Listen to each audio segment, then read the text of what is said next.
നമസ്കാരം സുഹൃത്തുക്കളെ, ഒരിക്കൽ കൂടി പുതിയൊരു വീഡിയോയിലേക്ക് സ്വാഗതം. കാഴ്ചയിലും ടേസ്റ്റിലും ബീഫ് റോസ്റ്റിൻ്റെ അതേ സ്റ്റൈലിലുള്ള സോയ ചങ്ക്സ് നമുക്കുണ്ടാക്കാം. ആദ്യമായി റെഡ് ചില്ലി, പെരിഞ്ജീരകം, മല്ലി, കുരുമുളക് ഒരു പാനിലേക്കിട്ട് ഒന്ന് വറുത്ത് കൊടുക്കുക. ഒന്ന് ചൂടാറിയതിന് ശേഷം ഒരു ഗ്രൈൻഡറിലേക്ക് മാറ്റി അത് നല്ല രീതിയിൽ പൊടിച്ചെടുക്കാം. വേറൊരു പാൻ വെച്ച് എണ്ണ ഒഴിച്ച് നാളികേര കൊത്തിട്ട് വറുത്തെടുക്കാം.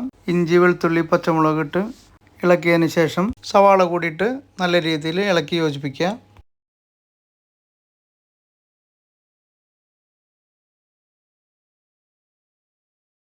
എല്ലാം ഒന്ന് വാടി വന്നതിന് ശേഷം മഞ്ഞൾപ്പൊടി, മുളക് പൊടി, ഉപ്പ് കൂടിയിട്ട് നല്ല രീതിയിൽ ഇളക്കി യോജിപ്പിച്ച് കൊടുക്കുക. ഇതിലേക്ക് മുൻപ് ഗ്രൈൻഡ് ചെയ്ത് വെച്ച മിക്സ് ഇതിലേക്കിട്ട് ഒന്നും കൂടി നല്ല രീതിയിൽ പച്ചമുളക് മാറി എണ്ണ തെളിയുന്നവരെയും ഇളക്കി യോജിപ്പിക്കുക. തക്കാളി ചെറുതായിട്ട് അരിഞ്ഞത് ഇട്ട് കൊടുത്ത് ഒന്നും കൂടി ഇളക്കി യോജിപ്പിക്കുക. കറിവേപ്പില ചെറുതായിട്ട് അരിഞ്ഞത് ഇട്ട് കൊടുക്കുക.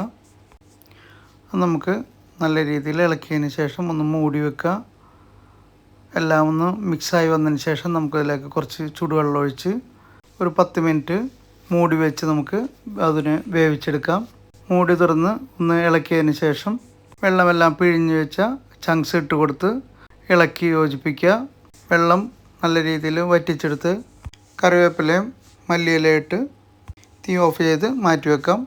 നല്ല സ്വാദിഷ്ടമായ soya chunks coconut roast ready ആയിട്ടുണ്ട്. എല്ലാവരും ഉണ്ടാക്കി നോക്കുക. അഭിപ്രായങ്ങൾ മെസ്സേജിലൂടെ അറിയിക്കാം. താങ്ക്